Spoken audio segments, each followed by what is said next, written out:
I tried to tell y'all asses. I tried to tell y'all asses. When this dude popped up, it was over. But the way this story started off, in Kentucky, boy, these two dudes sitting here chilling, doing some work, and bro's like, hey man, you did a good job today.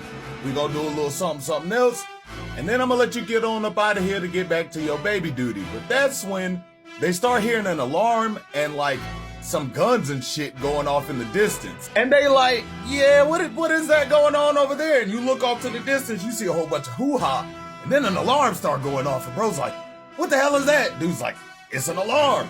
Bro's like, I didn't know we had one. Dude was like, we ain't never had to use that shit. Bro hops in the truck and immediately dips. And that's when it shows us current Tom, whole bunch of dudes looking like they getting ready, bro. And this one dude's just like, bro, it ain't him. I saw dude on TV with the Avengers one time, like, sure, he looked kind of scary, but he a good guy. But whole time the other soldiers are just running down how much closer whoever this is getting. But this one soldier really got faith. He like, bro, I promise you, this got to be Mysterio or something.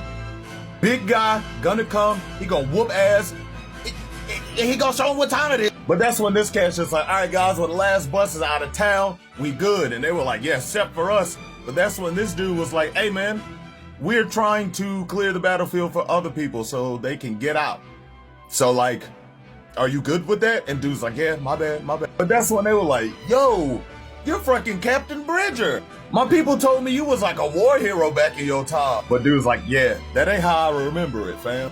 But the dude continues, he was just like, yeah, man, I heard you was a crazy good shot and you killed hella people. But that's when Bridger's like, yeah, that's kind of the opposite of being a hero, kid. And it's at that same moment, boy, these helicopters start lighting something up. But that's when Bridger turns to bro, and he's like, what's your name? And the dude's like, Dorsey. Bridger's like, yo, I can see your name tag, but like, and he was like, sorry, my name's Travis. So Bridger's like, well, Travis, nobody in combat is in combat trying to be a hero. Everybody's trying not to get killed. And the good ones are just trying to keep their homies from getting killed. Now listen, I know this is probably crazy for you, but I'm gonna look out for you, bro. I got your back, all right? But it's also at that moment that they hear incoming and bro look up, he like, yo, I can see him. But that other dude who got faith in the Green King was like, nah, bro.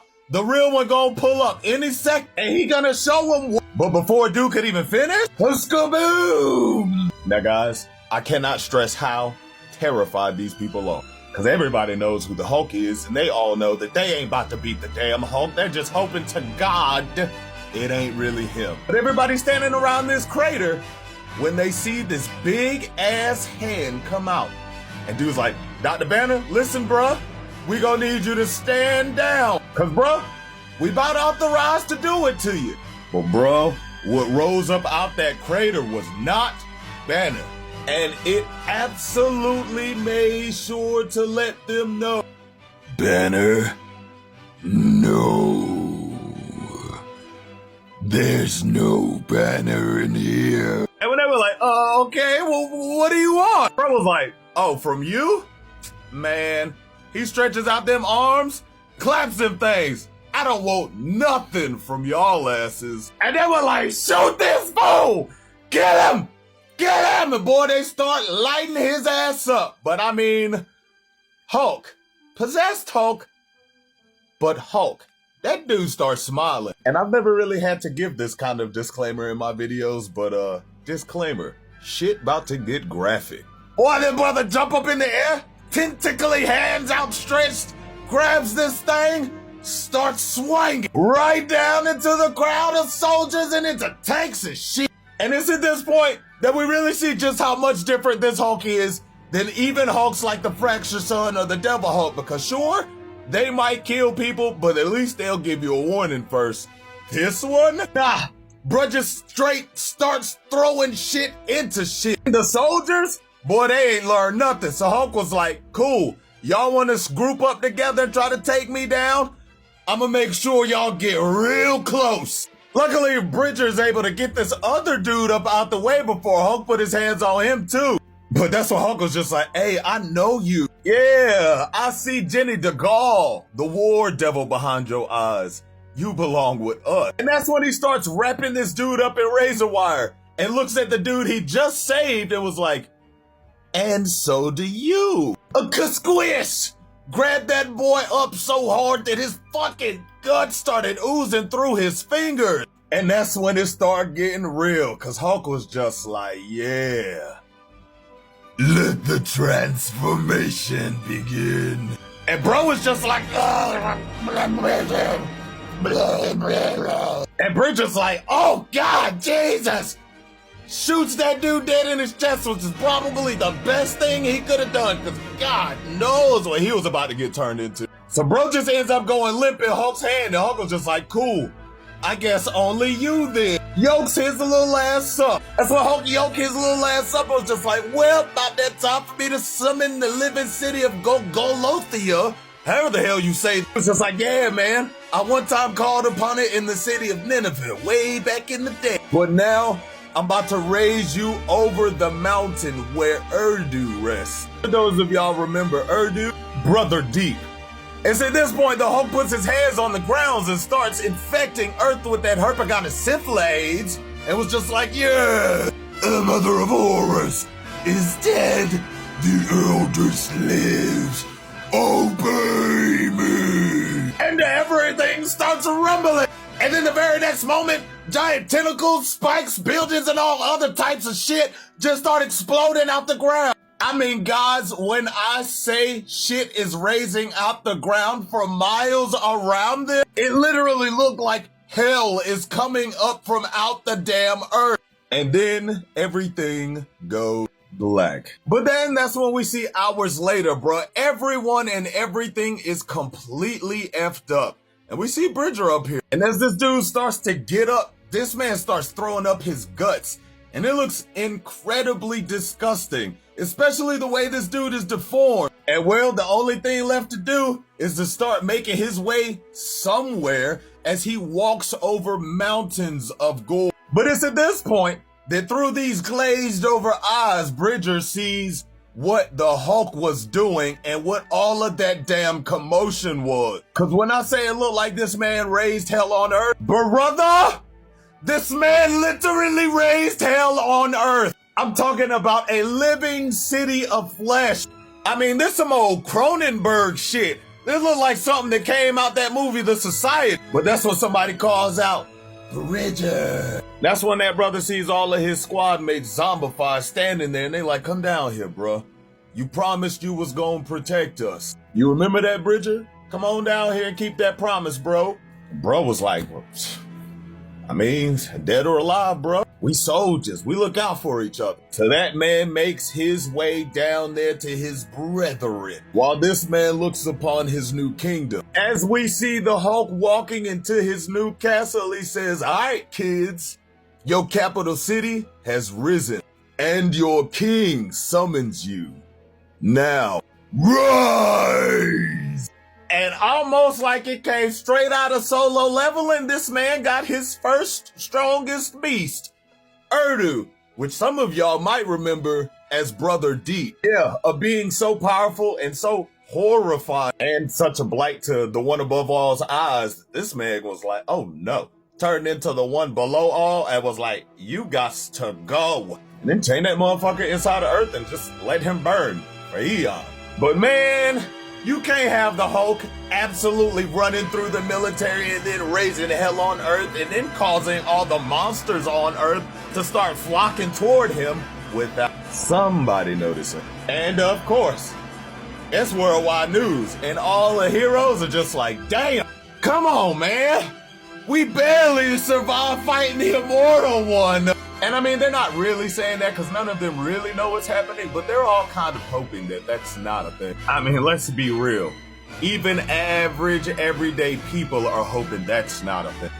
Really? Average, everyday people's real question is, damn, why can't we ever get any of the big, scary monsters on our side? And well, judging by the peckish guy in the glasses holding the cup, not too sure what's up with him, but it looked like they might just have one on their side. But yeah, this Hulk on his fleece Johnson. Yes, sir. This man trying to spread everyone's cheek. But before he can do that, he got to take a little trip to the beach, and it's just looking real nice out there, man. Birds is chirping, sun is shining, and this man just like, yeah, I don't like none of that shit. Raises them arms up. This man thunderclaps the whole damn ocean. And I'm not kidding. My man seeing this statue right here was just like, I'm exactly where I need to be. Good. And this is as the text is telling us that this new Hulk way different than the old Hulk, bro. He got the power over monsters. They swarmed this man up in the Appalachian Mountains, which is kind of crazy that it happens to be the Appalachian Mountains. If you know, you know. But the text tells us that people been tracing this man and tracking this man all over the country, but they lost him over the Atlantic Ocean. As we see Atlantis. But we also see this thing here, which looks like some giant seal. Cracking. As the text tell us, yeah, this Hulk, oh no, he not coming for fades.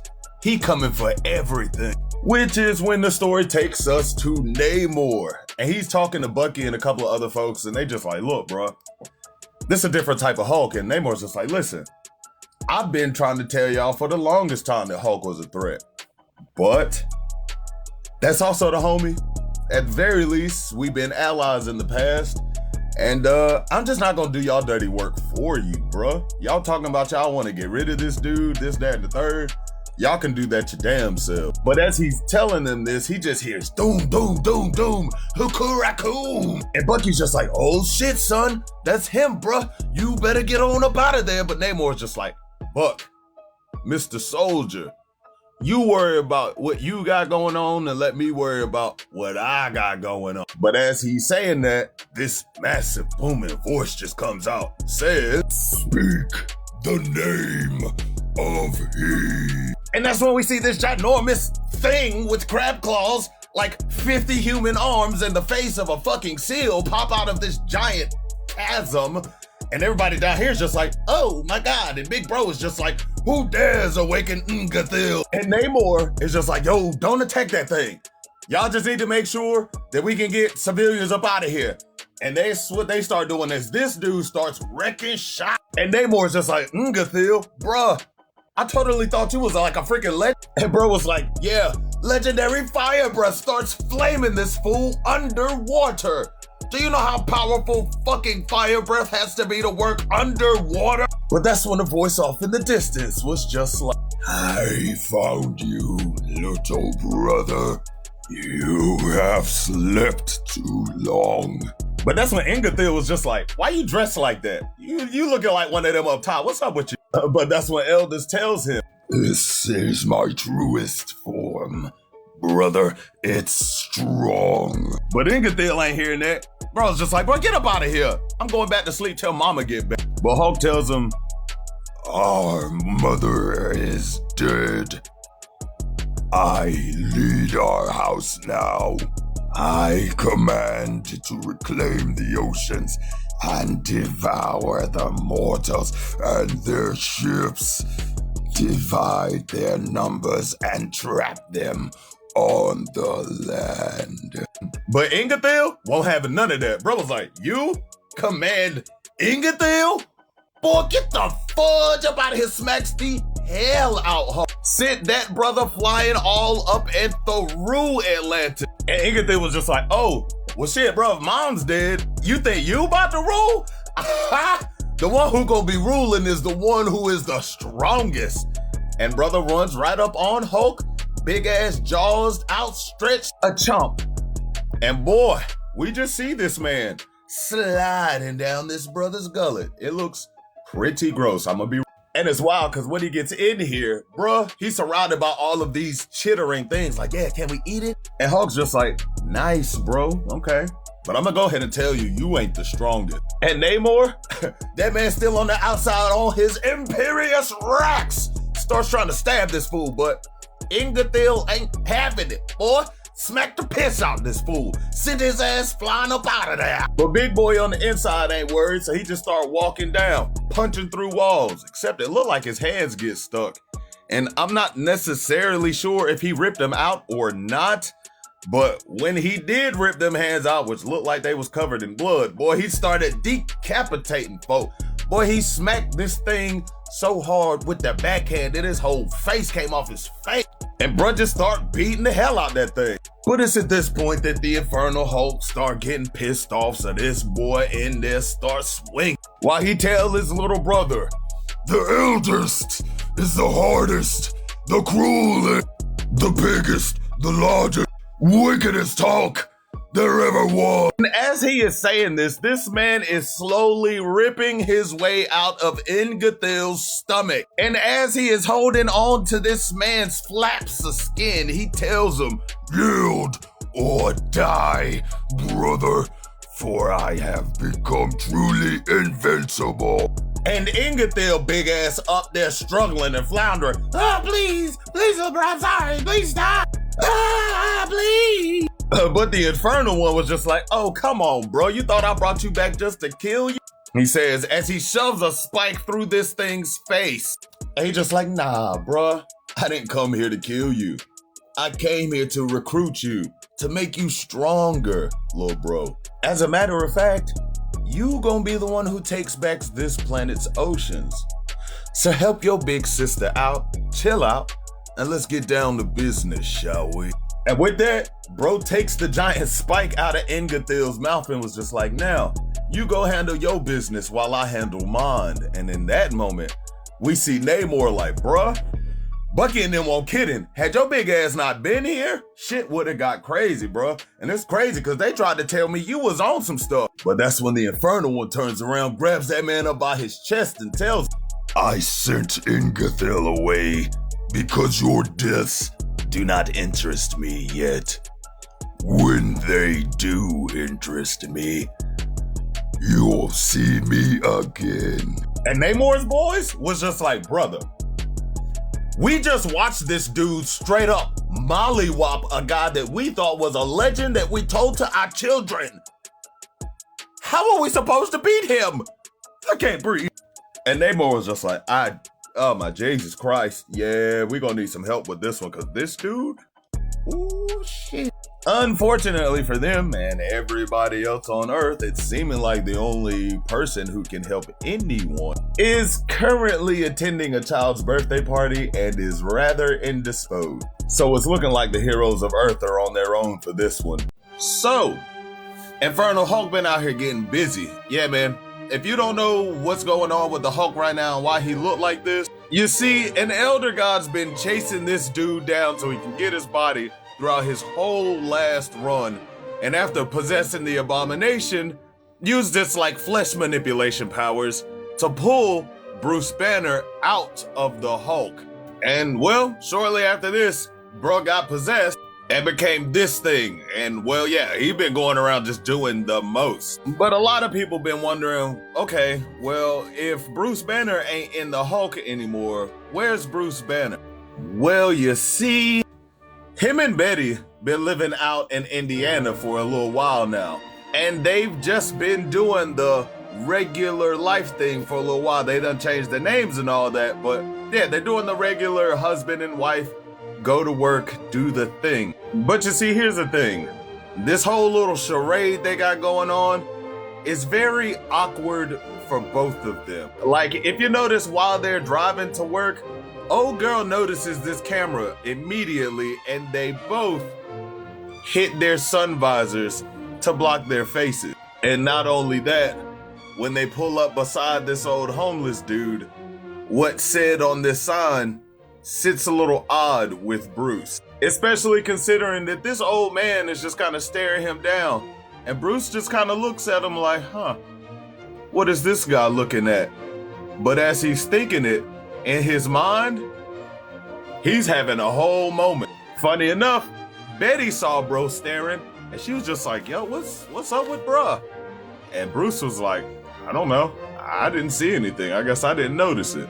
So at any rate, they get to work, they start talking to their co-workers, blah, blah, blah. And the one co-worker's talking about how she's got a video that her son sent her and she's really proud of it and how he's gonna be the next Captain America, but ain't nobody else really trying to show it the love that the mother feels it deserves. So Betty's like, Shawty is cool, I support women out here, I got you, I'll watch the video. But when she goes to do that, she look on that TV behind them and sees the eldest possessing the Hulk out there, doing everybody dirty, and she starts to freak out in a bad way. And Bruce notices ASAP, and he like, okay, gotta get her on up out of here right quick. So she goes, grabs her, and takes her to the bathroom. And Bruce is like, you good? And she's just like, yeah, I'm gonna be honest, dude. It's just been a long time since I seen the eldest, since all of that stuff happened. But it's cool. It don't control me no more. But as she's saying this, she looks in the mirror and sees this. And Bruce is just like, yo, I got you, man, but we gotta be careful now. These people cannot know who we are. This the life that we wanted, bro. It's safe, it's chill. We just got to be chill here. And she's just like, you know what? Yeah, yes, dear. And she just kind of walk off. And I'm gonna be honest with you, fellas. You ever having a conversation with your lady and she just stop what she's saying and say, yes, dear, you are not in the clear, bro. Fix it! But at any rate, later that night, man, they chilling and Banner's just like, all right, well, I'm gonna go to bed, man. You should come to bed. And she's chilling, jamming. But she tells him, I'm probably just gonna chill up for a little bit later. So he taps her on the shoulder and he's just like, all right. But in his mind, oh man. But he's just like, it's cool, man. Just don't stay up too late, bro. I love you and I'll see you later. But it's also at this moment of time that this brother get a text message. It's just like, well, you a difficult man to find, Mr. Hamilton. But later that night, I'd have to assume 3-4 hours later, this man wake up and notice Betty is still not made her way to bed. So he go downstairs, walk to the kitchen, and guys, trigger warning, but Betty's sitting downstairs, all cut up, covered in ice cream, and she not doing so well. And she just looks at him and she says, I couldn't open the ice cream. And Bruce is like, girl, what the hell? What are you doing? And she's like, bruh, back up. And that's what she tells him. Oh man, I used to fly with wings that was mine, Bruce. I flew across oceans and ice caps. Dude, I've flown through live volcanoes. I've flown so high, the moon was the only thing I could see. I've hunted wolves on Mount Wondergore. And now I can't even open the ice cream. I'm weak, I'm fragile, and I'm fucking human. I'm not going back to this, Bruce. I don't want this life. I don't want it. And Bruce just kind of leans in. He's just like, all right, Betty, it's gonna be okay. It's gonna be okay. She not hearing that, and I feel her, bro. But he keep telling her, it's gonna be all right. And well, after some time, bandages, and a little bit of TLC, Shawty finally is able to go back to sleep. But this man get a text telling him he need to pull up in the backyard. And well, when he goes out there, the old gang is just like, look, we gonna go ahead and jump straight to it. What you got going on with the Hulk out there, bro? Cause we understand how you want to lead this normal little life thing you got going on, but that's kind of your responsibility out there. And he's creating flesh towns, bruh. And Tony basically tells him, dude, you need to do something because we thought your shit was scary before, but that ain't nothing compared to what this is. I don't know what you got going on, but you need to fix it. Cause you used to be the most brilliant dude I'd ever met, but somehow you became a sniveling little coward, bruh. And Iron Man started roasting that dude. And as Iron Man is just like, yeah, bruh, what happened? You sucker, so comfortable with your tidy, nice little life, hiding behind your little picket fence. What did the eldest do to you? Take your spine, your backbone, your dignity? Well, it looked like the eldest very literally did something with that man's spine, cause then this happened. And somehow, Banner doesn't seem to notice. But Banner just kind of tells Tony, must be odd to see somebody choose a normal 9-to-5 instead of all that crazy ass chaos that you've built your entire brand on. Right, Tony? After everything I've had to deal with being the Hulk, don't you think I deserve a little bit of cowardice, Tony? Cause as far as I'm concerned, I don't know you a damn thing. But that's when we pick back up with him later on, and he's back at work, and he and his co-workers are watching what the eldest is doing with the Hulk's body. And man, he's thinking about the last things that Tony Stark said to him, being like, all right, bro, you can keep running from your problems as much as you want to and make the world face them. Cool. If you gonna be a coward and not want to do the hero thing, I hope to God the real Hulk is still in there somewhere. Cause sure, you might not have asked for this, but you created it, bro. Yeah, man, you couldn't sort out your BS with your little monster guy, and now it's everybody else's problem. And if your Hulk is gone, then yeah, we're all screwed. And I'm gonna be 100% honest with y'all, that is a factual statement. There's next to nobody in Marvel that's about to do anything with the eldest possessing the Hulk spot. But with that being said, the eldest is sharing the body with the Hulks, which means she got to take out all the Hulks in the mindscape. And there's a lot of them in there. And if I was a betting boy, I'm betting that they not gonna take too kindly to her invading their space. But that's just a guess. Not gonna lie, not a bad plan on the eldest part. But she gonna need a better plan than this if she thinks she gonna use that to stop all of these Hulks. But yeah, man, if y'all don't know what's going on, this thing is the Hulk possessed by an elder god.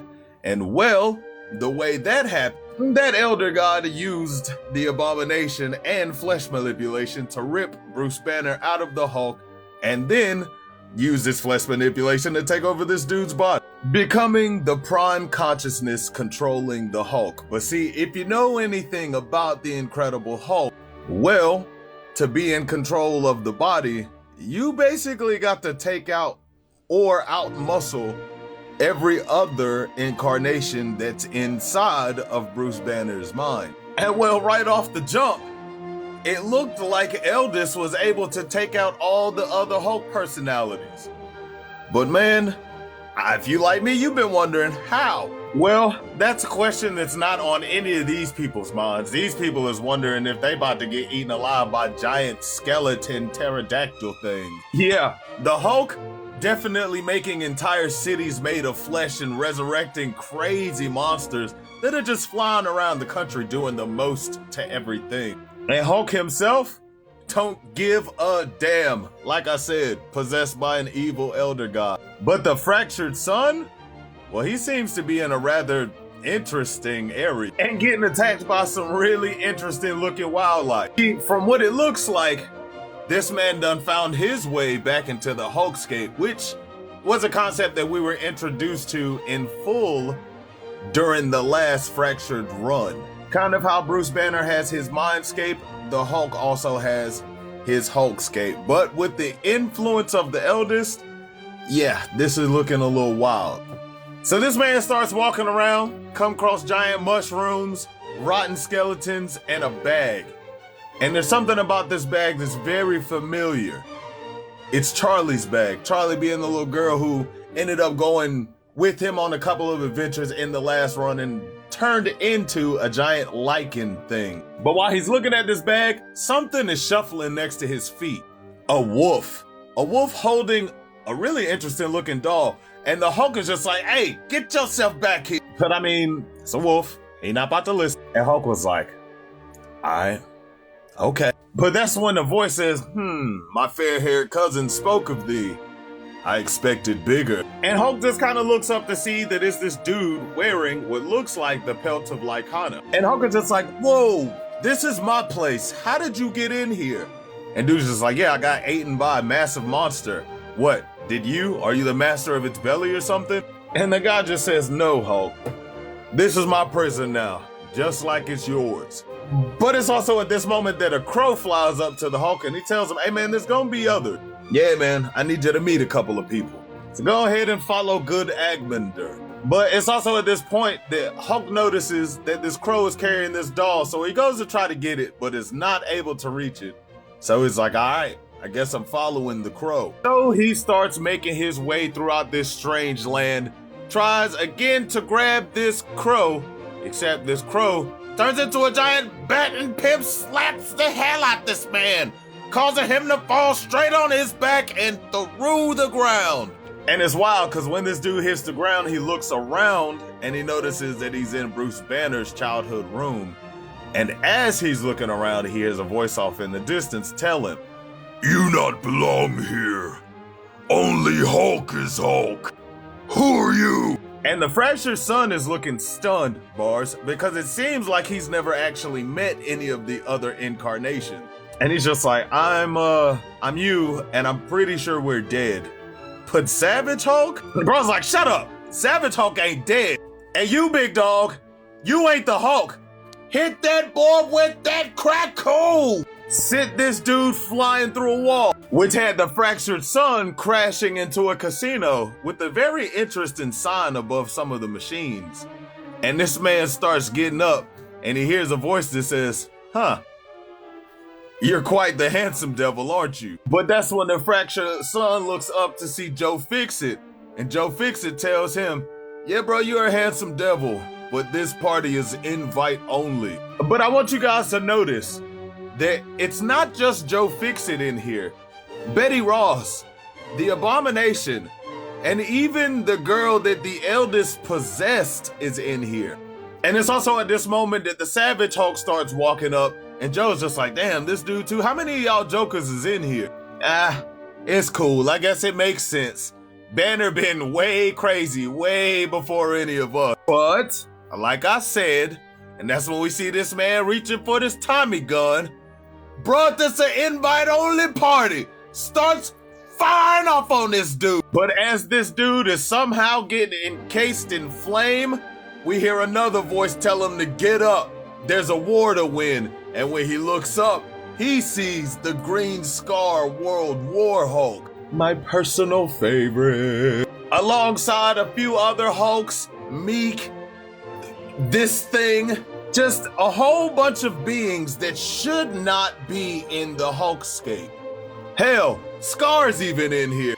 And Fractured Son is noticing this, and he's just like, bro, where did all these others come from? But that's when the Green Scar tells him, yeah, bro, every single person that the eldest has ever eaten or possessed is also inside this place with us. And I do mean everyone, over millions of years. So you, me, and even her most recent meal. And well, yeah, in the next moment, we see this crazy disfigured Hulk-like monster bust up out the ground, and Green Scar was like, yeah, even the mother of all horrors is it. And the mother get to swinging and telling him, you little beasts weren't meant to find each other, but it is no matter. Back in your cages. But as she's trying to wrangle them, Scar, Savage Hulk, and freaking Fractured Son is putting in work. Scar done cut her tongue off. Fractured Son done penetrated all inside one of her mouths. And Scar was like, yeah, it bleeds. And Fractured Son was like, damn right it bleeds. So Savage Hulk was like, well, shit, if it bleeds, that means I can kill it. And that man jump up there at the mother only to get clapped up between her hands. And she tells him, you thought you guys could kill me? Oh yeah, I'm the Devil Hulk, bitch. And she says this as she starts pulling Savage Hulk apart, got this man's guts falling everywhere. But yeah, guys, she tells him, I'm the Hulk now, and Hulk is strong, yes. And yeah, as she says this, she smashes her hands down on the ground, creating a massive chasm that pulls all of them into what seems like eternal darkness. Only for when the next time we see the Hulk, he's right back where he started, with the Crow watching him. And the Crow's just like, it's cool, bro. What have you learned, Fractured Son? And the Fractured Son simply just tells him he's learned that he's not alone. And the Crow is like, good, nor are you helpless. But while the mother's corrupted seed, the eldest, remains so powerful, maybe we can get you a little help up in here and out there. Maybe another ally. And as he says this, the Hulk opens up his hand to see the doll of Charlie. And I'm gonna be real, if there's any one person who could make their way into the mindscape to help out the Hulk, it would be Charlie. Let's hope that she is okay enough with being around what she perceives as a monster enough to help this man get his life together, because if not, it might be curtains for everything in Marvel. Okay guys, we're getting back into that Infernal Hulk. And this story basically opens up with Betty and Banner at the funeral of a dude named Tommy, and they were essentially saying that Tommy was such a good guy, and for everything that a hero is supposed to be, Tommy was uncorruptible. But as they say in it, Banner's sitting here like, But while that is going on, there is an entire contingent of monsters trying to cross the Cincinnati Bridge. And the Avengers was just like, okay, yeah, we might have an issue here.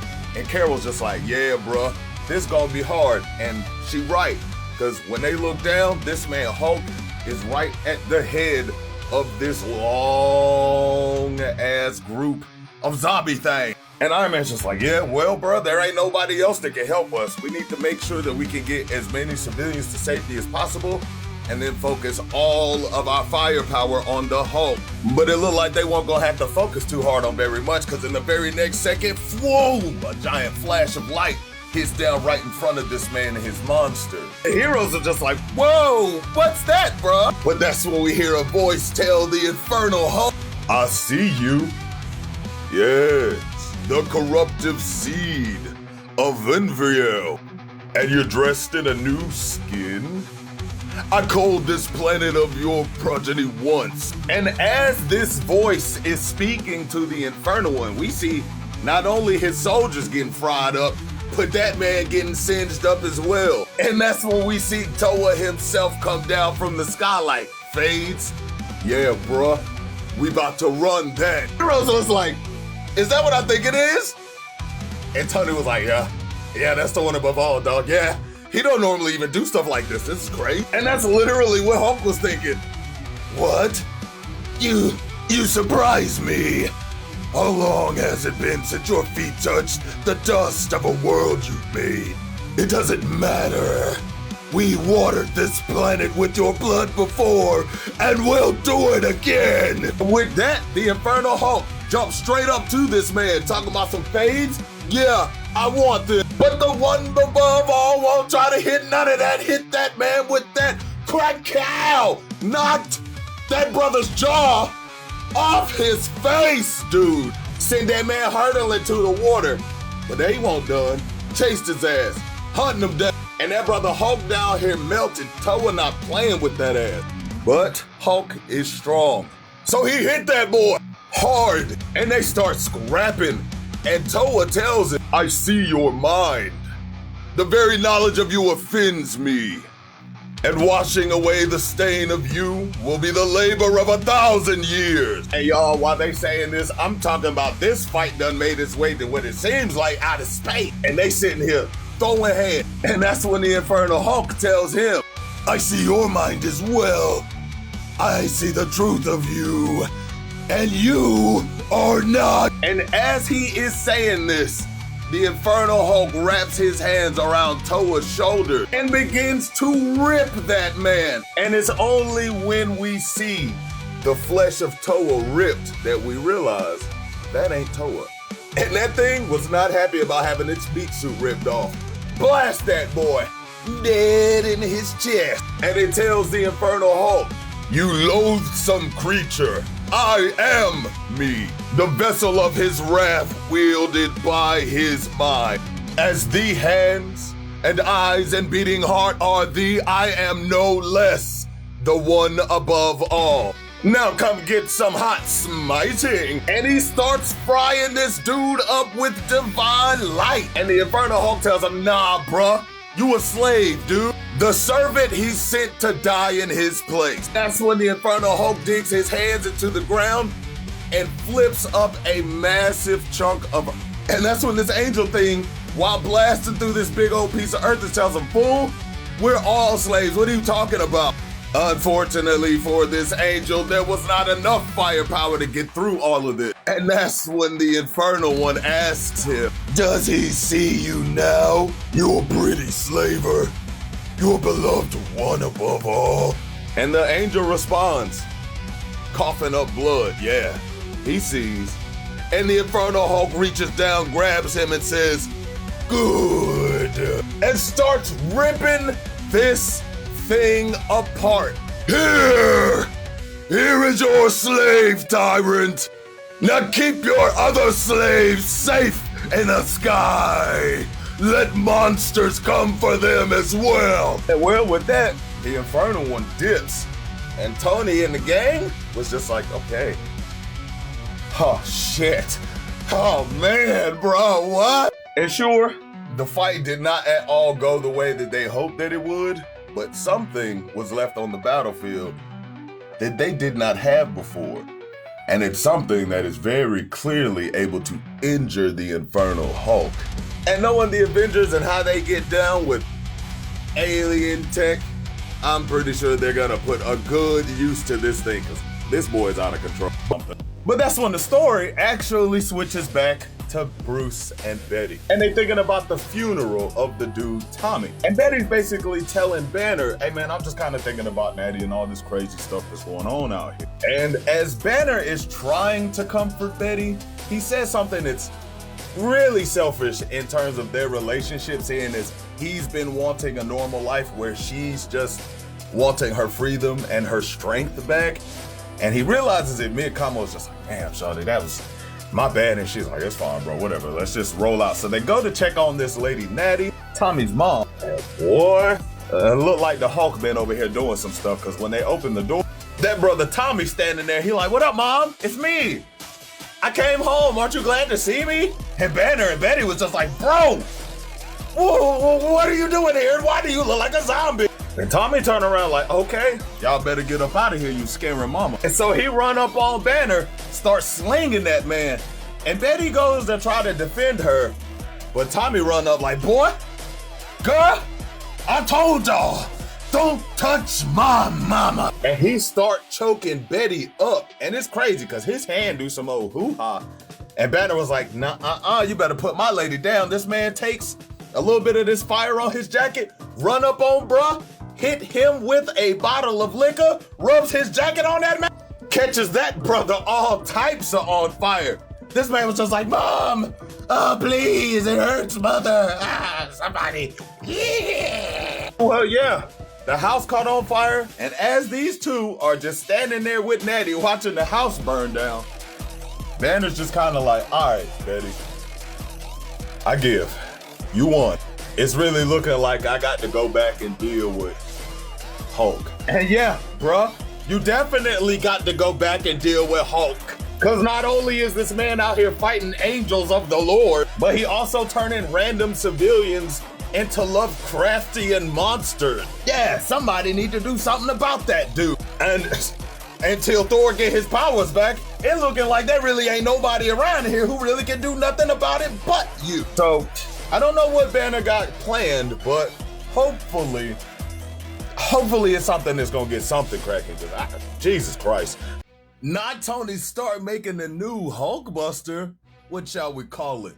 The Devil Buster? The Angel Buster? The Infernal Buster? Who cares? It's a pretty solid chance it's gonna end up just like every other Hulk Buster. Start this story in the Appalachian Mountains. Crazy place to start this. And we're hearing Tony talking to some folks asking if they're a go, and the people are like, nah, bro, we just waiting on news from the Pentagon. And Tony's like, bro, I'm going. And they're like, don't. Hold on, bro. We just waiting for the C. There's the call. And Tony was like, awesome. I'm out here. And the second this man gets out here, he just starts frying up dragons. And when I say y'all, this dude makes a crazy entrance. He comes in like a ball of hot flames straight through a church chapel and hitting the ground, causing a massive explosion, and got demons and shit just frying up. Hell, whatever new power Tony got in that suit even got a being as powerful as Brother Deep over here getting fried up. But as we see Tony fly up to some of his suits, we hear him say, we're not here for y'all. We're here for him. Find him and draw him out. But that's when the Hulk comes crashing down and he tells Tony, oh, there's no need. And that's when we see the Infernal Hulk smashing one of these suits hard enough to send shockwaves all across the area. And he tells Tony, when I lay siege to Nevea, its greatest warrior came out to challenge me. A mortal named Sennacherib. And as he's telling Tony this, He is absolutely crushing this Iron Man armor in the palm of his hand, but he continues to tell him, rather than leather or bronze, Sennacherib wore a sword, a breastplate of finest iron. He thought that made him invincible.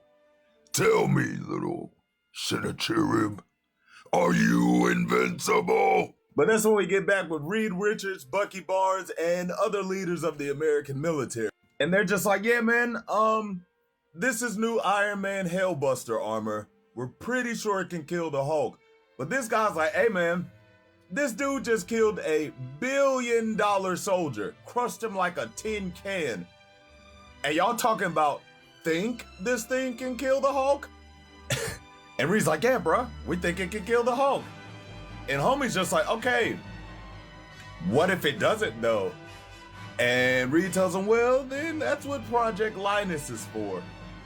And when Bucky asks what Project Linus is, Reed just kind of tells him Project Linus is the last line of defense. And when Bucky asks Reed what happens if Project Linus fails, Reed essentially tells him, dude, if Linus fails, it's not asking how do we win, it's asking how many people we can save. But that's when we get back to this battle and we see these two over here throwing these things. And while the Hellbuster and the Infernal Hulk is throwing hands, we see various monsters attacking the Iron Man suits around the city, one of which flying up and bomb rushing the Infernal Hulk. And when I tell y'all that pisses this dude off, he grabs that thing and rips it in half. But that's when the rest of these suits roll up and start blasting at the Infernal one. But he just tells it, your little metal shirts are empty, Sennacherib. You came here alone, armed with iron puppets, where an army of your kind failed. And y'all, when I tell y'all he is ripping these suits apart, he slams one on the ground and stomps on it so hard that it sends a shockwave across the lands. But Tony was like, alone? Boy, 20% of the entire Earth's arms is aimed at you right now. Yeah, man, I've faced Hulks before. I know you ain't gonna stop. And this man, Reed, is just like, oh my God, bruh. This fade is literally shredding the tectonic plate. But Tony keeps telling him, I know there ain't no prison strong enough to hold you. There ain't nowhere far enough we can chuck your ass. So I did the one thing that I know how to do. And that's when we see this man flying in here with this spear of God. As he tells the Hulk, I found a weapon and used it to make a better one. And now I'm gonna use it to kill your ass. And straight up penetrates that boy. But see, here's the thing. This a Hulk. I see you, little Sennacherib, and I know why you came alone. Man, he starts grabbing this brother Tony up while still gripping that man's arm. Sparta kicks his ass while telling him, you knew this battle was hopeless. And boy, that dude Tony flies into a wall hard while the Hulk continues to tell him, you knew you would die here. You just didn't want to condemn the others. And as this brother is saying this, he is ripping out this spear and launches it at this dude, stabbing Tony right through his faceplate. And that's when Tony tells Reed, hey bro, I need you to fire them mines right now.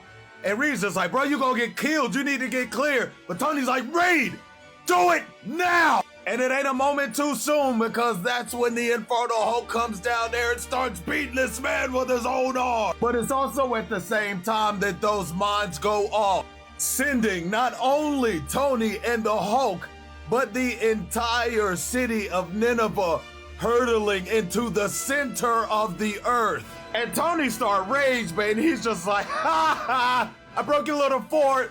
Yeah, your army's gone, your little city's in the ground. But as they're falling, that's when Hulk grabs on to this man's golden wings and he tells him, foolish little Sennacherib, the living city is an elder god.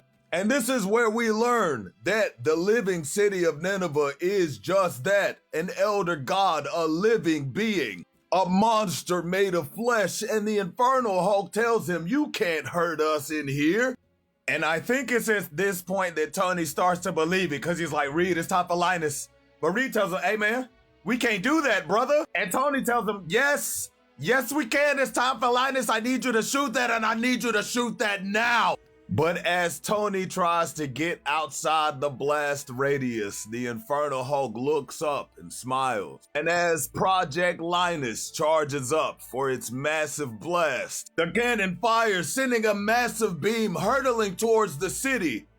But something strange happens as a colossal beast rises from the ground, spreading its wings miles across this city and covering what would be the target of Linus. And everybody watching this go down is just like, what the hell is that thing? Tony, come in. What are you seeing down there?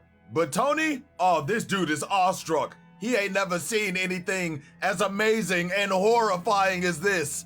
And in the very next moment, those sitting back at the command deck are just like, okay, we just killed Iron Man. Yep, we sure did do that.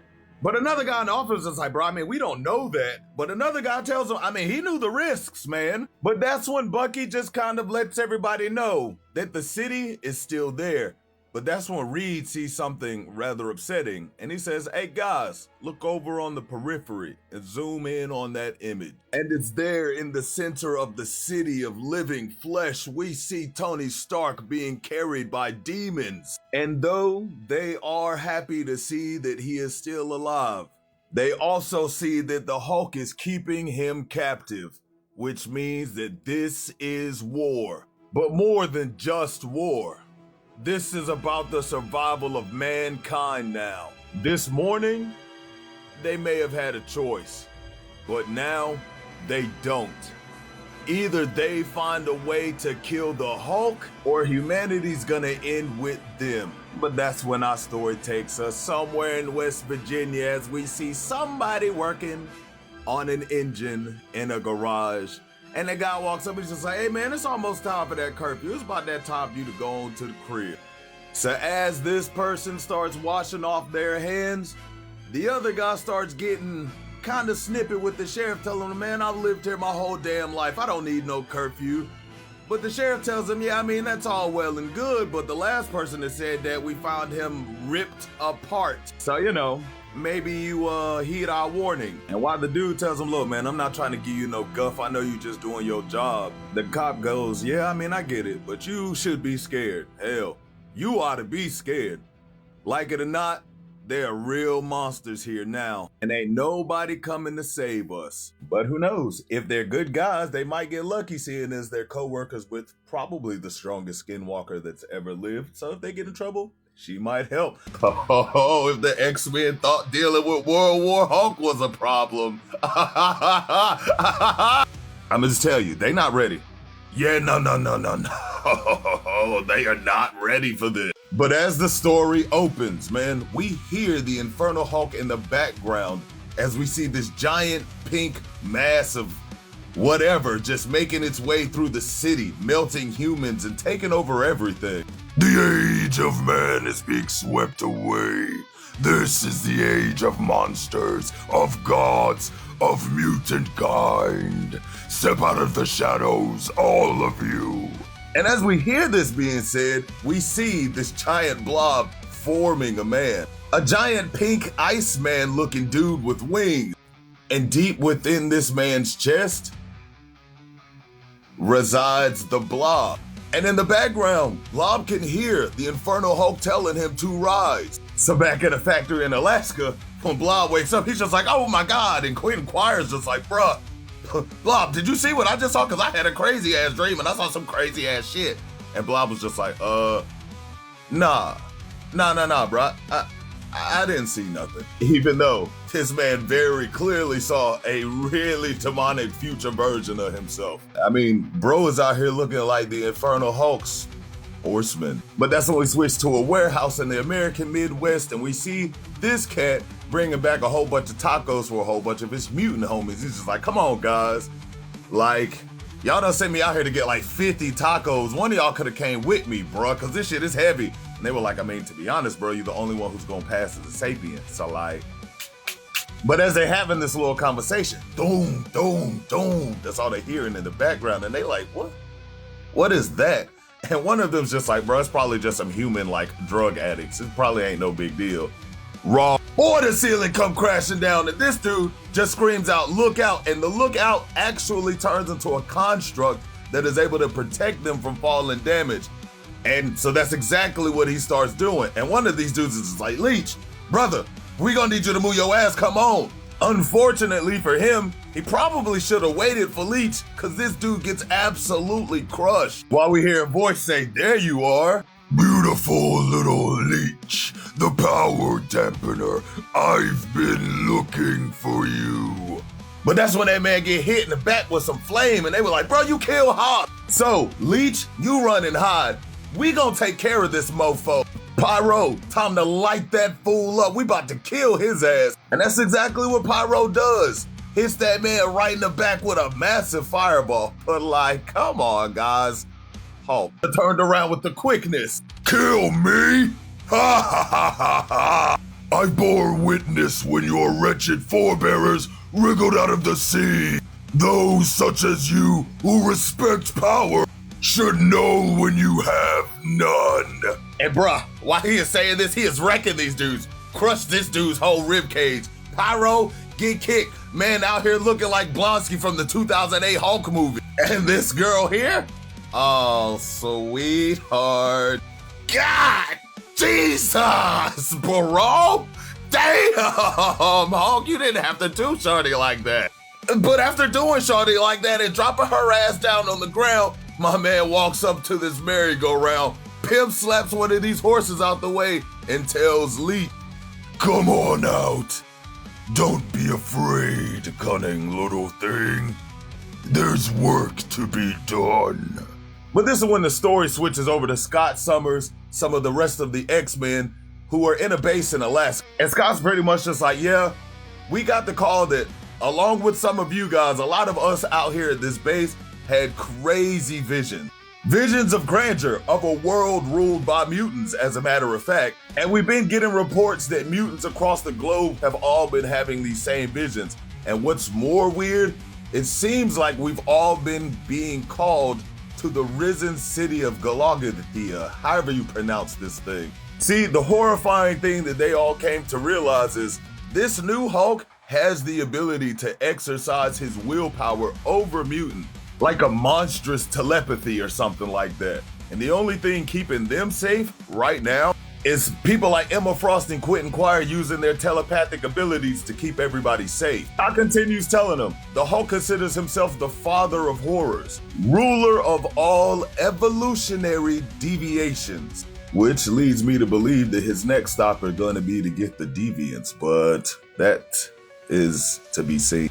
But that's when Blob was just like, look, I know I'm just kind of like an extra here, but I thought, like, how is he calling out to us? I thought we were mutants, not monsters, right? So later on, when the meeting's over, we see Jubilee and Wolverine having a little conversation, and Jubilee's just like, so what you thinking, Wolverine? He's just like, I mean, not much.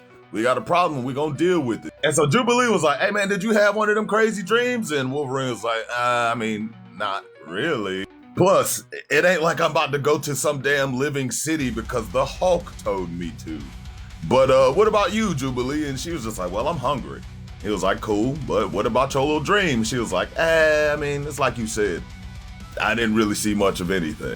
But let's be real, the last time we had a mutant tell us that they didn't see much of anything in this dream, that mutant was a giant lava thing flowing through the streets and melting people's flesh off their bones. So I could imagine a dude like Wolverine saw something terrible. But later on that night, we see the Infernal one landing down hard and sends Leech forward to do his work. Unfortunately, that work is gonna lead to rather unfortunate circumstances for the X-Men, cause brothers and sisters. When Scott asked Quentin for clarification that that freaking telepathic net is up, Quentin's just like, oh, shit, it's Leech. And if he's here, it's a good chance that my net is not up any longer. And they were all like, oh, crap, that's not good. But that's when they hear a voice that makes them turn around that says, oh, be thankful none of you need die. I've come for only one of you alive. But that's when Magneto was just like, well, bruh, you just must not know who you messing with. You came in here to run phase with us? Ha ha ha! I won't suffer this trespass today. This man starts taking metal, building up this sentinel behind him. While the Infernal One just tells Bridger to go do what he was brought here to do. So with this thing fully built, Magneto sends it forth to rock the Infernal One right in his jaw. But come on, Hulk, it does nothing. So he follows it up with another one, which again does nothing. And on the third strike, as he pulls that massive metal hand back and launches it at the Hulk, he catches it in the palms of his massive hands. Children's toy. If you are the mightiest heroes of mankind, I thought too much of you. As he says this, he pulls out this giant metal stake from the Sentinel's hand. And Magneto was like, the only underestimation you made was coming here, bruh. We about to light your ass up. And that's exactly what Cyclops does. Starts blasting that brother in the chest. While this other chick stabbing him all up in his back, and Magic pulls up out of a portal, sword raised, and stabs this dude dead in his chest. But none of this, and I mean none of it, is stopping this big dude Hulk. And as Magneto tells him, I failed greater than you, that brother was like, none be greater than I. And penetrates that boy with that giant slab of metal. But that's when he looks at the blade in his chest. Magic, this blade is bound to your life force, yes. What would happen then if I took your head off? But right before that brother can do that, Leech jumps back on his shoulder, telling him that the work is done.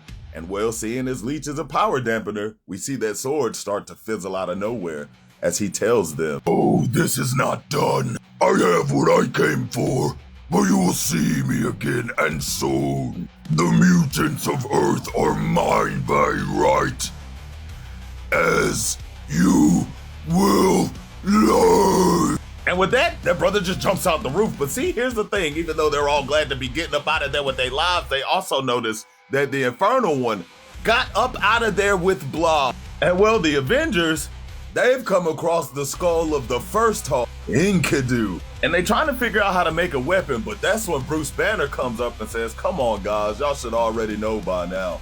That ain't gonna work. The only way to take out a Hulk is with a bigger, stronger Hulk. What's boy? So boom, check it. This story opens up in the state right below mine, South Carolina, in a church. And we see, boy, this place is looking old and disheveled, boy. There ain't been no services here in a long time. And out of nowhere, crack-oom, boy, giant hole in the wall just explodes. That's when we see the Infernal One and some of his cohorts carrying some of the stolen X-Men into this chapel, as the Infernal One says, this is a sacred place, not the atrocity of glass and stone above us. This unlit chamber, the resting place of Reverend Jonah Devereaux, the pious gardener, and the 72 victims he buried here over a lifetime. Rise, Jonah Devereaux.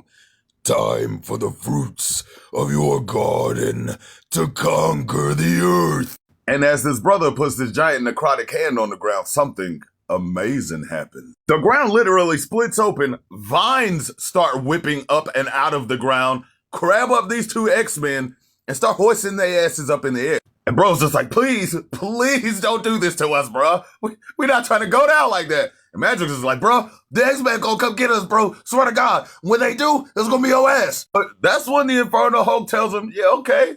And I got plans for them too. Trust and believe me. But that's when Hulk's main general guy pops up and he's just like, hey man, there's some movement out in the Northwest. And Hulk was just like, okay, I'm the Hulk. Hey, what are we saying? Better is less than nothing. We have the pious gardener and the perfect seeds for his garden. And as these two prisoners are being hoisted into the air by this growing tree, The Infernal Hulk just smiles as he says, "Now, grow, my darlings." But that's when the story switches over to the Baxter building. As we see, they really look like they're working on some stuff, and it ain't going too well. I mean, it doesn't even really seem like the magics of Scarlet Witch are helping out.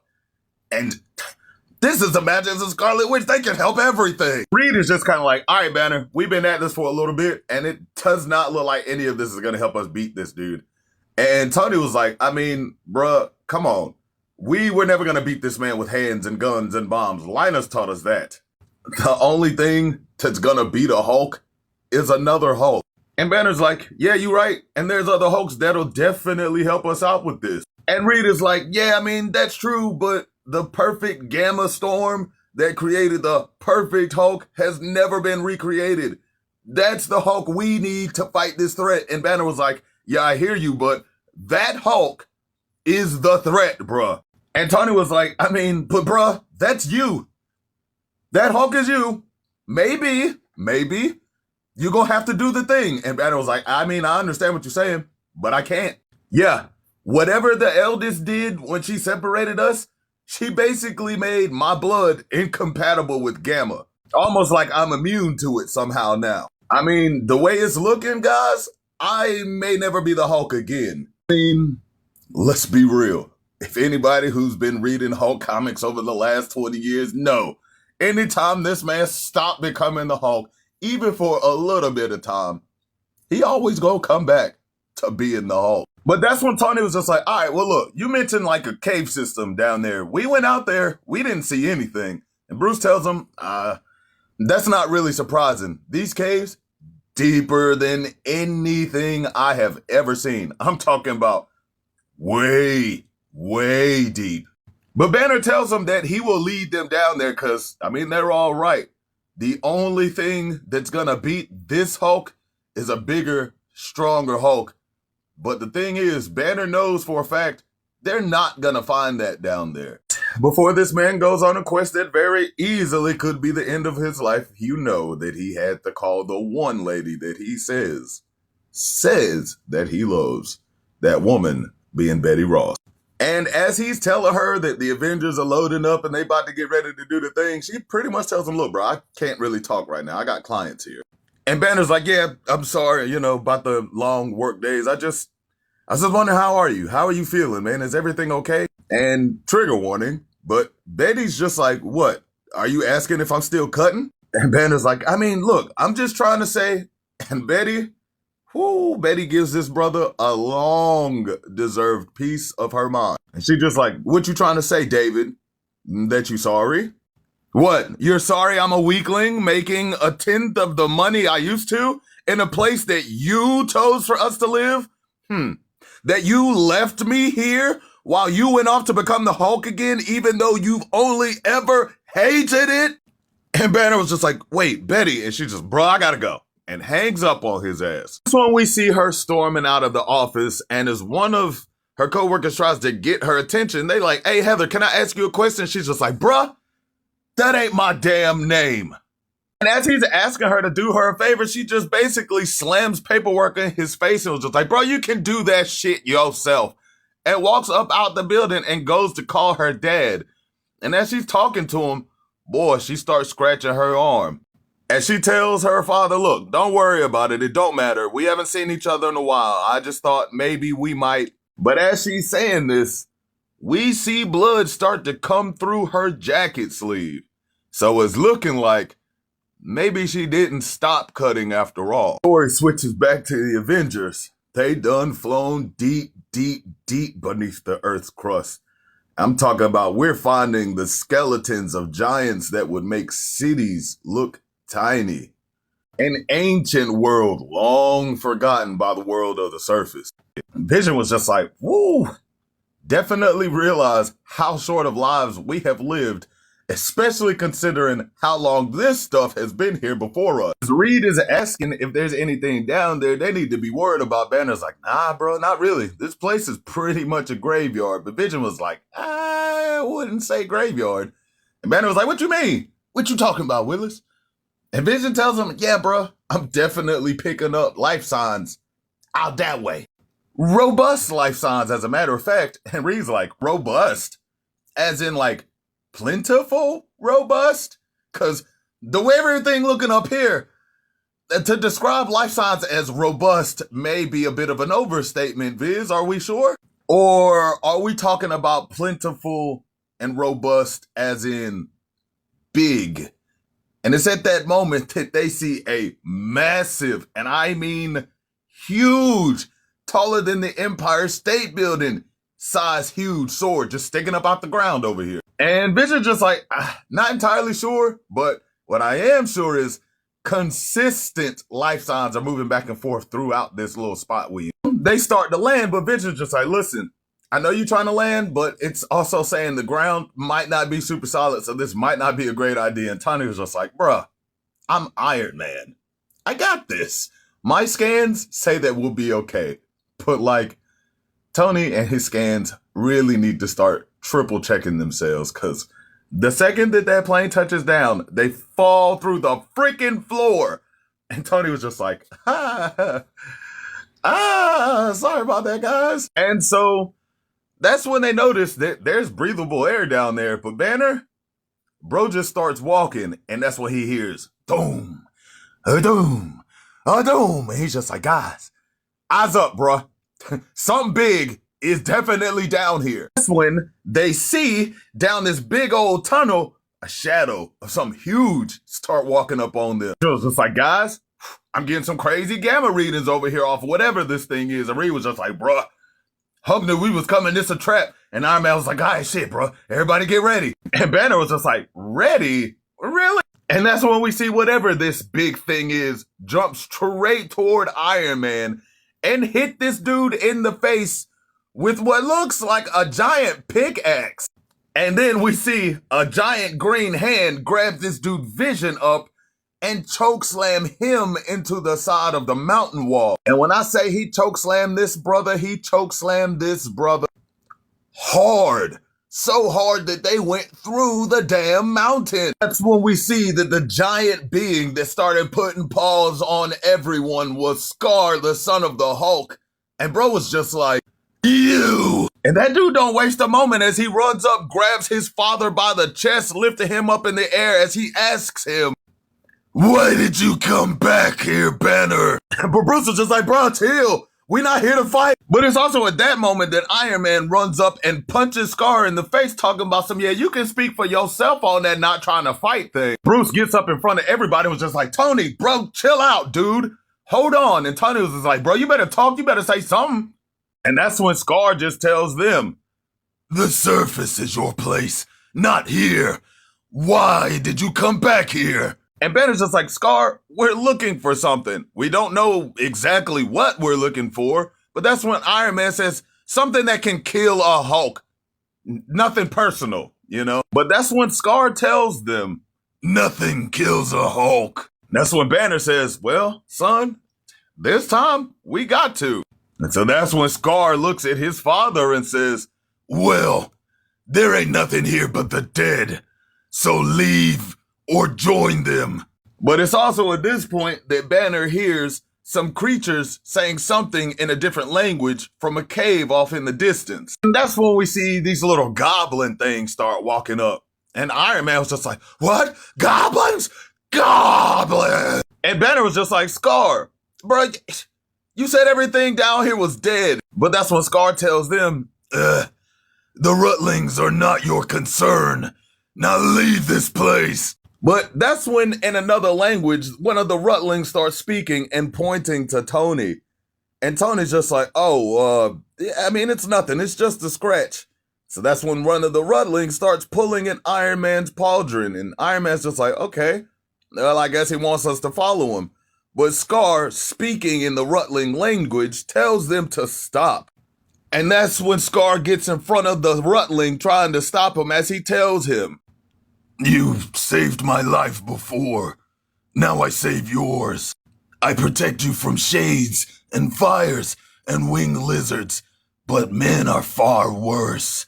They would take the tree. You are all old. You will die without it.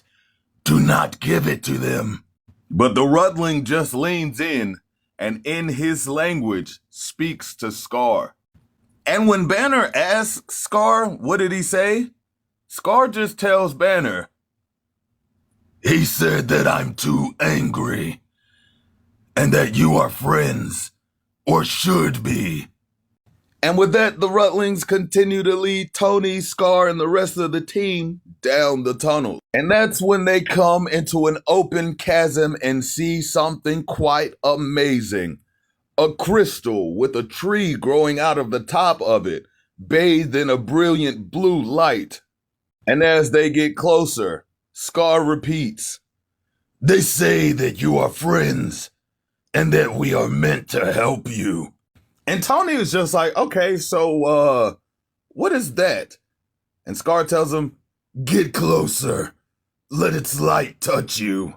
And as Tony does, he says, whoa, it's bright and warm. That's when Reed was just like, great Scott, it's healing him just by proximity. And that's when Scar tells them all, the tree is God's blood. And Banner turns around like, brother, what did you just say? And Scar tells him, the Rutlings say it grew from the blood of the author of creation. It heals wounds, makes young, keeps evil things away. God's blood. And Reed is just like, Bruce, brothers could be it. The one above all ended the first age of monsters. If this is what Scar says it is, Banner's just like, shit, bro. Reed, use it. See what you can do. And Reed's just like, I mean, what? You don't think it'll work? Banner was like, bro, see what you can do with this thing, man. Because, normally, I don't really believe in the miracles, but this looked like it might be a miracle. But I do know one thing for sure. We still gonna need a Hulk. Only know one place to get the Hulk I need. But that's when the story takes us back to the Infernal Hulk and his tree of might. And that's when the Hulk's general is just kind of like, soldiers ought not be made this way. But the Hulk tells him, this is the only way that soldiers are made. You think men choose war for themselves? The war machine chooses them from the time they are born. But that's when something catches the Hulk's attention. And bro's just like, Hulk, you good over there? As the Infernal One focuses, he asks, what are you doing, little humans? And that's when he sees the tree, God's blood itself. And as the general asks him, what did he see? The Infernal One tells him, another tree with branches of silver. Banner was there, and Stark, the golem, and the sun from Sakaar. I need to intervene after all. Reacquire Banner's mate, Elizabeth Ross. Find her. If Banner wishes to test us again, we will remind him of the cost.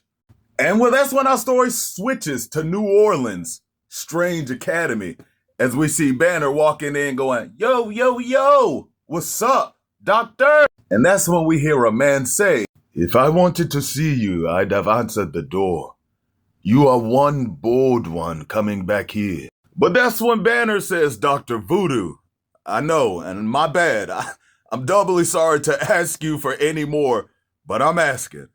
I need to get back inside the soul cage, and this time, I need you to come with me. And yeah, Banner is asking for a lot, because not only did his brother almost not make it out the soul cage the first time, but then the Fractured Son came back later and destroyed Strange Academy, trying to get to some folks. It was a thing. And now, he asking Dr. Voodoo to essentially go into a place that houses all manner of monsters and demons, many of which he himself has put in there? Yeah, brother asking for a whole lot. But to be fair, there's a whole lot at stake. So definitely some tough choices ahead of both of them. So So, not only do we have an evil elder god who manipulates flesh controlling Hulk's body, but now there's another evil elder god who controls flesh who has made a body for himself out of the flesh of the Hulk? Okay. So, this story opens up. We see Carol Danvers in space, but she's being told something. Alright, I got a mission for you, Carol, and it's far, even for you. But I need you to find someone. But we hear Carol saying, I don't know, bro, screw that. You can find someone else. You need me here. But that person says, you think I'm stupid? At least enough to take Captain Marvel off the board? No. This mission might end up being the only one that matters. So I need you to do this. And we see Shotty is obviously getting it done. When we see Tony and Carol speaking on the roof, and Tony tells her, dude, I threw everything we had at the Hulk in the Living City, Carol. It wasn't enough. NATO, the X-Men, the Avengers, he shrugged us off. We out of options. But Carol tells her, we're not. And when the last fight happens, you gonna need me. But Tony tells her, to be honest, we gonna need everyone, and we still gonna lose, and you know we will. So I need you to do this mission for me, Carol. I need you to fly to these coordinates and find him, bring him here. I know it's not your first time playing for the high stakes, but I promise you, they've never been higher than this. And that's when we see Shawty out here in space, making her way through the space waves and what looks like through a portal. But that's when the story switches back to New Orleans, Strange Academy, where we see Dr. Voodoo pouring Banner a drink. And as he offers it to him, Banner says, I'm alright on that, man. I was kind of always told never to take drinks or eat food from magical people. And Jericho Drum, Dr. Voodoo was like, yeah? Is that right? They probably should have also then told you to not just walk into somebody's house, ask them to risk death for you, and then refuse their hospitality. And that's when Banner looks that man in the eyes and was just kind of like, you right, I'm sorry. And as he takes the drink, Dr. Voodoo tells him, now, make sure you savor that, brother, because this very well may be your last drink. That's also when we see Banner and Jericho walking through the academy to where we see a reoccurring character from the old Fractured Sun run, Francis Bergeron from the Pinkerton Detective Agency. And Banner's just like, bro, you got Ghost on the payroll? And Dr. Voodoo was just kind of like, I found him haunting the place when I got here, but he won't really doing nothing. And he also doesn't destroy load-bearing walls when he comes through. So, And Banner was just like, that was the Hulk, bro. That wasn't me. And Dr. Voodoo just kind of says, the refrain of addicts everywhere, huh? And Banner was like, brother, I'm not an addict. But Dr. Voodoo was just like, you came here determined to get rid of your monster. You got rid of him. Now you're back here determined to get him back. Sounds like an addict thing to do. Am I misunderstanding this? Dr. Voodoo continues. Nah, man, if only I could destroy this part of myself I hate. If only I could stop drinking, fighting, smoking. I'm a good person. It isn't me who hurt those people. It's my monster that hurt them. And as he says this, he looks directly at Banner and smiles. As they get in the basement, Banner's just like, look, man, I know I'm asking a lot. Like a whole lot. Like I know for a fact, most of the things that got put in there are probably put in there by you. Probably all of them. And I know that if they get us, it's gonna be real problematic. But trust me when I tell you, the survival of humanity depends on me getting what I need, and you're the only person that can help me do it, bro. And so that's when Voodoo goes and picks up this strange gun-looking thing. And he tells him, this belonged to Sorcerer Supreme Sebastian Zardos. He once held the Eye of Agamotto in a wartime. And Zardos, well, this dude was a complicated man, but a hero also. treat his weapon with respect. And as he goes to hand it to Banner, Banner just kind of asks, so, what, you don't strike me as a gun person, bro? What's going on with this? That's when Dr. Voodoo touches it to his chest as he tells him this is not a gun, but it's basically a tool that allows a piece of your spirit to be moved and placed into the soul cage. And well, in the moment that Dr. Voodoo places this nail into the soul cage, hundreds of monsters, tentacles, and claws, and all this manner of horrible things come out of this thing and start tearing Banner apart, grabbing this dude's jaws and throat, and just ripping this man into pieces as those pieces are then pulled into the soul cage. In the next moment, we see both Banner and Dr. Voodoo in the soul cage, with Voodoo saying how he never thought that he would even see the inside of it, and Banner saying that it looks different from last time.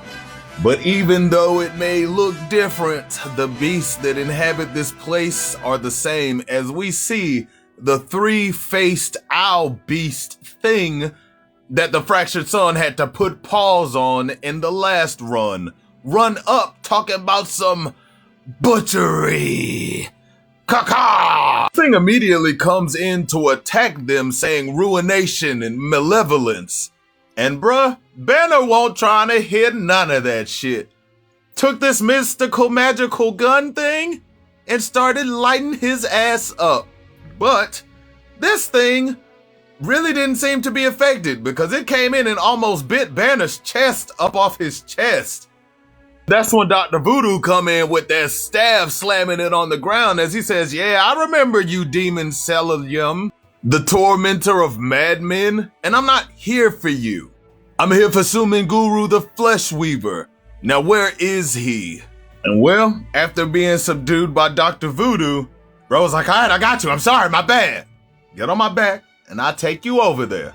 And knowing better than to fly on this thing's back, the doctor just asks it for directions, to which it tells them to climb. And so on their way up, the doctor asks Banner, whatever happened to that girl? And Banner's just like, what girl? And Voodoo's like, the dead one. You know, the one that was entombed in the China doll? And Banner's like, oh, Charlie, yeah, we brought her back, but she left in the end, and I don't really know where. And Voodoo was like, well, that's good for her. And Banner continues, yeah, I mean, she idolized the Hulk, wanted the two of them to be heroes together, to help people fight evil, you know, that hero stuff. And I tried to tell her, that's not what the Hulk is, that's not what I am. But, I mean, I do hope she's happier, and that she finds the life that she wanted someday. And that's when Dr. Voodoo tells him, well, I mean, when our heroes fail us, some of us grow to become the heroes we sought. Perhaps that will be your girl's fate. And Banner just looks at him saying, yeah, I would like that very much. As these dudes are climbing, something hits the mountain hard, nearly causing them to fall off. And Banner's just like, yeah, I think we hear. And that's when they hear a voice in the distance saying, I remember you, little mortal. When last we met, you gave me a mighty gift. And now, you bring me another. And that's when we see this giant snake thing pimp slap Banner off the side of this mountain. And boy, when I tell you this dude hits the ground hard, and as Dr. Voodoo makes his way down, we hear that this voice is none other than Suman Guru, as Dr. Voodoo says, yo, I did not think that I would ever see you again, Flesh Weaver. But that's when Suman Guru tells him, thanks to little Banner, I need not weave new flesh ever again. I have no love for my prison. But if one has no choice, better to rule than be ruled. And well, I'm not gonna lie, if I was trapped in the soul cage and I had the body of a Hulk, yeah, I would probably feel the same way. But the very last thing we need is 2 ancient evil elder gods who can control flesh having bodies of Hulks. So these guys are definitely in for a time. So not only is the eldest using the flesh of the Hulk, riding around as the Infernal Hulk, but now we got Suman Guru using the flesh of the Hulk to just be a warlord. I guess the next question is, how the hell did we get here? Well, for a quick reminder, back in the last run of Philip Kennedy Johnson's Incredible Hulk, The Fractured Sun, in issue 13, Dr. Voodoo sent Bruce Banner and the Hulk into the Soul Cage. This is where the Hulk stomped out that three-faced beast thing I was talking about, and flying to meet Suman Guru. This is also why Bruce Banner says that it looks different than the last time he was there, because it looks vastly different. And well, in this last encounter, they come across Suman Guru, who at this point basically just looked like The Rock at the end of The Mummy 2. And Hulk wasn't too much of a fan of that copyright infringement, so he started putting paws on this dude. Hard. And well, after interrogating Suman Guru and getting the information out of him that they needed, Suman Guru slashed that brother Hulk across his chest, drawing blood, and then manipulating that blood and turning it into a mini Hulk that just started raising up out of the ground. But before they could do anything about it, Dr. Voodoo pulled them out of the Soul Cage. And when Voodoo asks if they met the Soul Weaver and Banner tells him yeah, he also tells him that he hoped nothing bad came out of it as he looks at this big-ass gash in his chest. But this was never discussed again. Well, we have our answer and proof that I was kind of right about a theory that I made about this way back when it happened, but I'll go into that in another video. That's when Banner was just like, listen, Suman Guru, I did not come here to fight. Dr. Voodoo came really only to show me the way. I'm just here to bargain. And Suman Guru was just like, bargain? And that's when that brother raises his hands in the air and smashes them down on Voodoo, who only keeps from getting crushed because he puts up a magical shield, as Suman Guru says. Bargain with the one who left me here. And in the next moment, a whole bunch of demons and beasties start rushing Banner. But that boy ain't playing no games. He just starts dumping the clip on these fools. But we hear Suman Guru telling them, you gave me the last form I will ever need. And not even Jericho Drum can survive it. And in true Hulk form, this man raises up them big hands, ready to smash down, and Jericho was like, yeah, let me triple up this shield right quick. But bruh, when I tell y'all it made no difference, this man broke through all of them. And well, with that man's shields broken, demons just start running up and grabbing at this dude. It looking like brother's really about to go the way of every brother in every horror movie. But Banner was just like, wait, bro, don't kill him. Hold on. I challenge you. I challenge you to Neferib's riddle game. And Voodoo was like, bro, how the hell do you know about Neferib's riddle game? And Banner was just like, look, I came here for the Hulk's body. You made it out of my blood. I need it back. And if I survive the riddle game, if I win, give it to me and let me go. But Suman Guru was just like, and when you fail? Banner was just like, well, as a sign of good faith, I brought you a gift to keep, win or lose. Accept my challenge, and you get to keep Dr. Voodoo. And Voodoo just looking at this man like, bruh, you son of a... And that's also when the story switches to West Virginia, as we see the immortal Hulk leading an army of thousands of monsters through a burning town. And his general just tells him, Hulk, the Hot Bloods need food. But the Infernal one tells him, we are days' march from the mortal capital, Bridger. There will be hunting aplenty. But Bridger tells him, dude, fights are breaking out, and they gonna be eating each other soon. So Hulk tells him, all right, very well. There are villages ahead in the mountains. Let them eat what stragglers they find. And boy, from the looks of this town, they about to have a lot to munch on. But that's when we see a girl walking up to a door, and behind this door sits an old man. And she says to this old man, hey Ray, how come you haven't evacuated?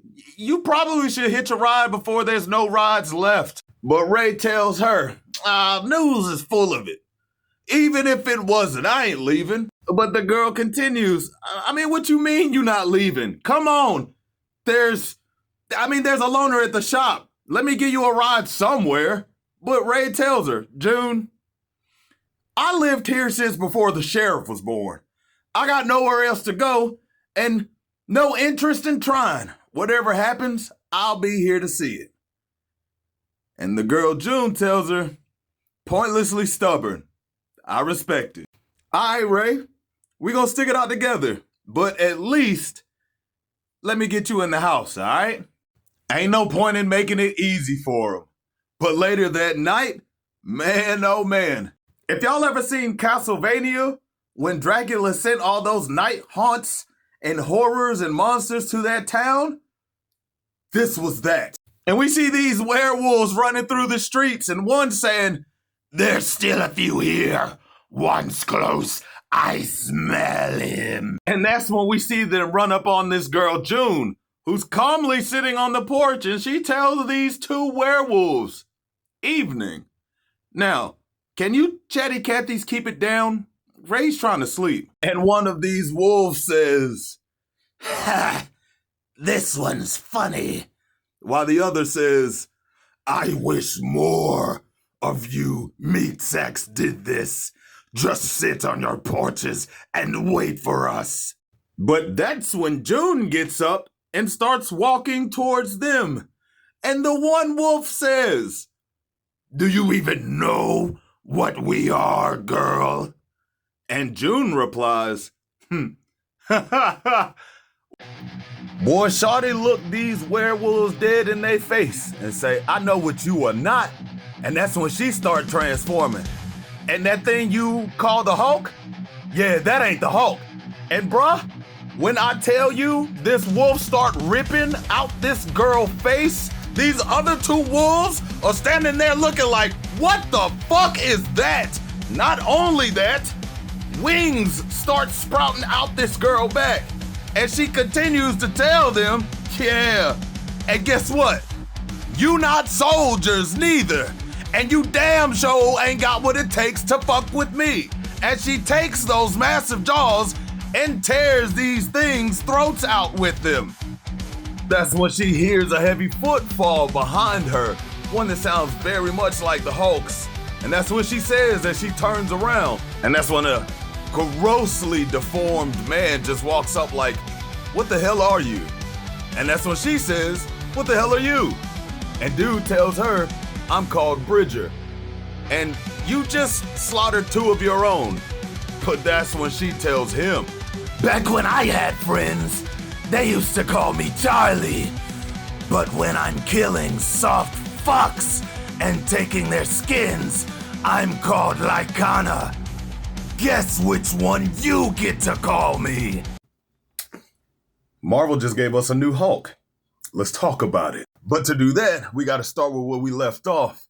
And that's with Bruce Banner and Dr. Voodoo trapped in the soul cage at the mercy of the flesh weaver Sumanguru, who has now acquired a new Hulk body. And he starts telling them, I thought that sorcerers were the proudest, vainest of people. But I now bow to you, Bruce Banner, as the most arrogant man living. Do you know what Neferib's riddle game is? Neferib was a powerful sorcerer of Egypt. Centuries ago, a poor magician named Wahe came to Neferib demanding a magical jewel he claimed Neferib had stolen. Neferib agreed to return the jewel if Wahe could best him in a game of simple riddles. But Neferib's riddles were woven in the language of magic, spellcraft, masquerading as a game. He subjected Wahe to the most horrifying torment, leaving him quite insane. And no one came for Neferib's jewel again. For centuries, Wahe's example has reminded sorcerers of the pitfalls of pride. But every generation or two, another proud young mage tries their hand at Neferib's riddle game. Though only ever the most arrogant of men. Did you read of the game in some ancient book or other? A whispered rumor from a mad old scholar, maybe? How clever you must have felt to have learned of such a secret, ancient thing. No doubt you thought such a clever man as I must surely survive when so many other men have died screaming. So, Bruce Banner, shall we begin? But it's at this point that the story takes us back to West Virginia, as we see Bridger trying to attack Charlie. You just killed 3 of your own, girl. But that's when Charlie responds, Yeah? Well, I'm about to kill one more, but I'm not one of you. and as she says this, boy, she starts taking chunks out of this dude. But Bridger's also a Hulk, so he just grabs Shawty and slings her ass as he tells her, yeah, all right, if you say so. But that's also when the man that Charlie was trying to protect comes out with the shotgun like, yo, stay back, demon! Keep away from me, you unholy abomination! But Charlie was just like, no, wait, Carl, don't! Cause yeah, I know there's a giant winged werewolf thing right there, but there's also like 5 gallons of gasoline 4 feet in front of you. You ain't gonna survive that explosion. But do you think he thought about that? Well, surprisingly enough, after he shot the gun, the initial explosion didn't do anything to him. It definitely sent Charlie flying though.